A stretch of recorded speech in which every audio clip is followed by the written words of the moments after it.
Next, we're going to talk about growth and organizational culture, and it really feels like how do we maintain what we've got going on?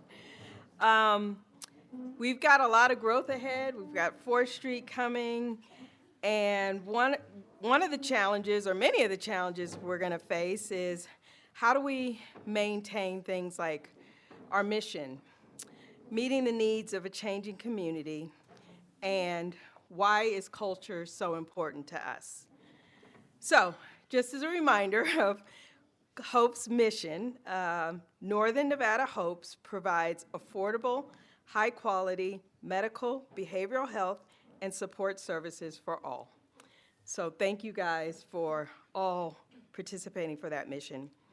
Our mission, and how do we preserve it, and why is it so important? Well, our mission is our identity. It's our identity of providing high-quality care to all, and it sets us apart from others and defines who we are at the core of HOPES, and most importantly, what we are all passionate about.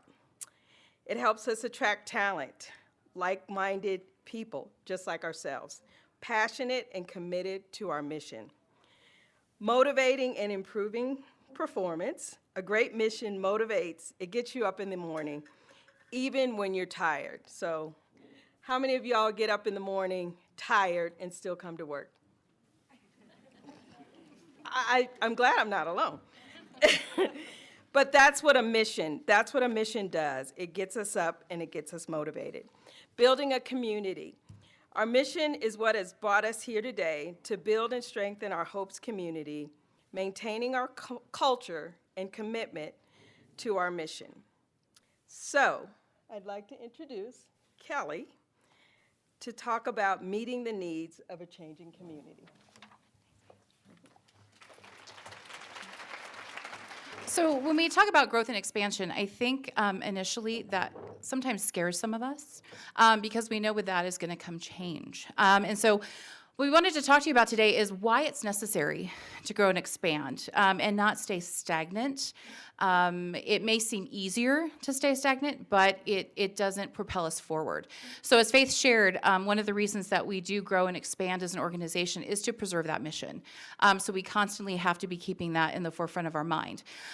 Two other reasons why, and these aren't the only reasons, but these are some of the main reasons, is we have to meet the needs of our community, right? So we are a community health center.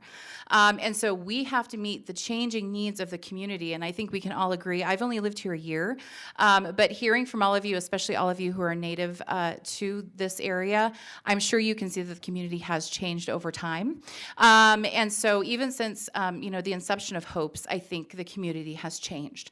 So it's really important that we grow and expand to meet those changing needs. And as you can see, that's one of the reasons why we're going to 4th Street is because we have the CARES campus. A lot of our homeless population has migrated down to that area of 4th Street. And so that's one of the reasons why we need to grow and expand is to meet those changing needs. The last one is revenue generation for reinvesting in our organization. So one of the hallmarks of a community health center is that we reinvest in our organization. We're a nonprofit, so we're not a for-profit organization. So one of the things that we have to do as an FQHC, as a community health center, is reinvest. So when we grow and expand, when we see more patients, when we offer more services, that's it's circular because now we're going to generate more revenue and it's going to allow us to continue to increase services, add services, and do other things. So 340B is a great example of a revenue generator. So that's why it's so important that we keep an eye on that, because that allows us to do things like put money into Hope Springs and put money into a new building. So we know that growing and expanding is scary, but it is something that we have to do. And if we do it right, it won't be as scary, hopefully. So now I'm going to pass it off to Kristen, who's going to talk about something very important. How do we keep our culture intact as we grow and expand? Because I think for some people, that's the scariest part, is we don't want to lose who we are as we get bigger. Kristen?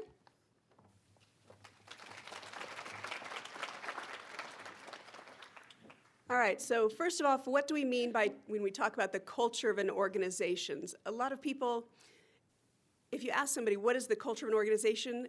Generally, people say, well, it's how I feel working there, right? I mean, that's kind of the most basic. It's how I feel working there and feel about working there.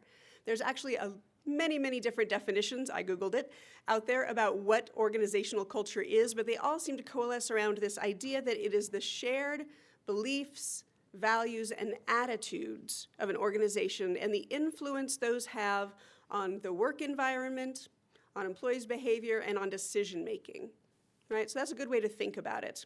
So what is HOPE's culture? Well, instead of us standing up here and trying to tell you, we asked you. About a month ago, there was a poll that went out, you'll remember, right? A survey where we asked you, just free type in what you think of, what HOPE's culture means to you, what you think of when you think of HOPE's culture.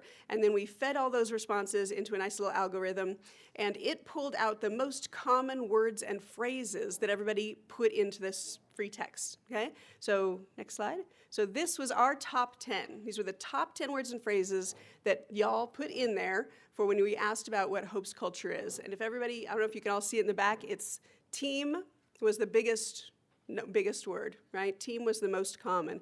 And from there, it was caring, mission, friendly, compassionate, us, provide quality, everyone cares, the staff, and welcoming.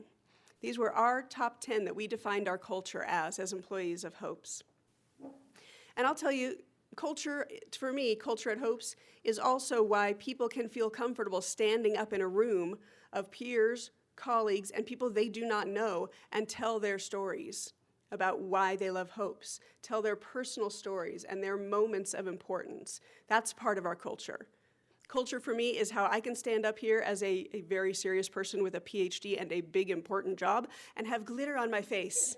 Thank you, Rebecca and Kayla, for my glitter, right? That is part of our culture.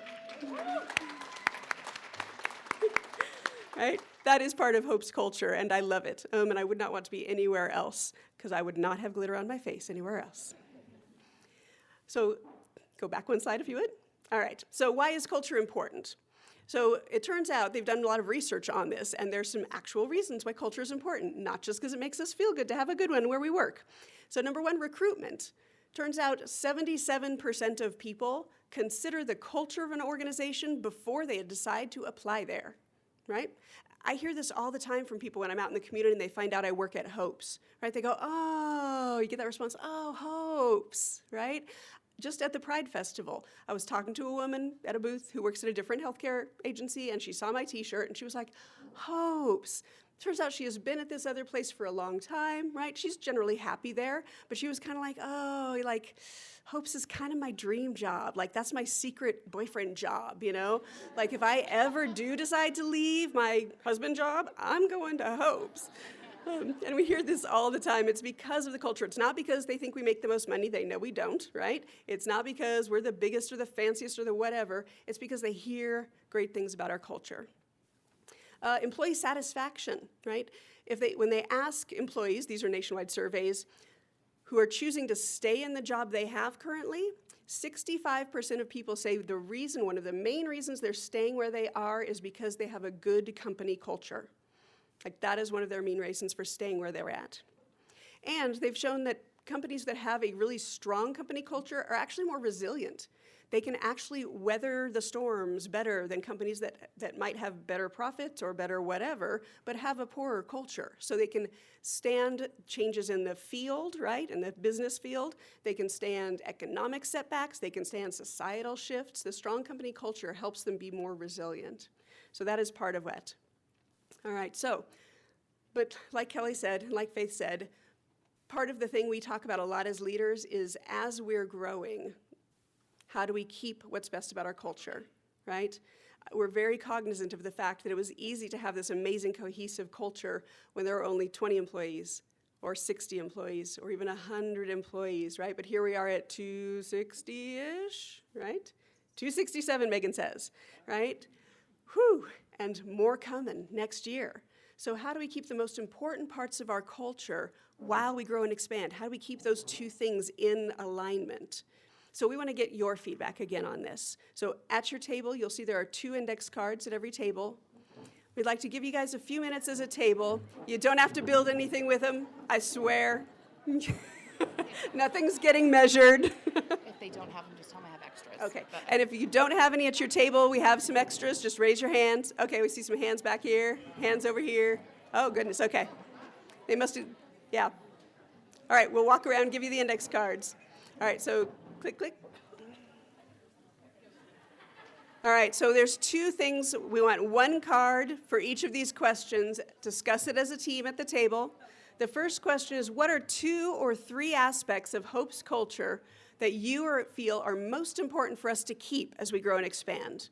What are 2 or 3 most important aspects of Hope's culture for us to try our best to keep as we expand? That's question number 1 for one index card. Write down your ideas. Have somebody with decent penmanship write them down on the card.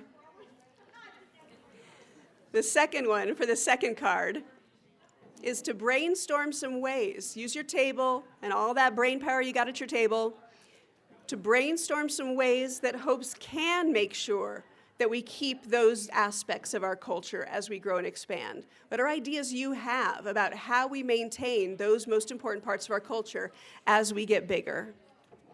So one index card for the first question, brainstorm, talk amongst yourselves, write down some ideas. And one index card for the second question. Again, brainstorm some ideas, write them down. What we're going to do is on our next break, execs will come around and collect these, and we're going to take them back to our exec meeting, and we're going to look at them. We're going to pull out the ideas, get the themes, and bring them to the directors and bring them back to you and try and see which ones we can actually implement.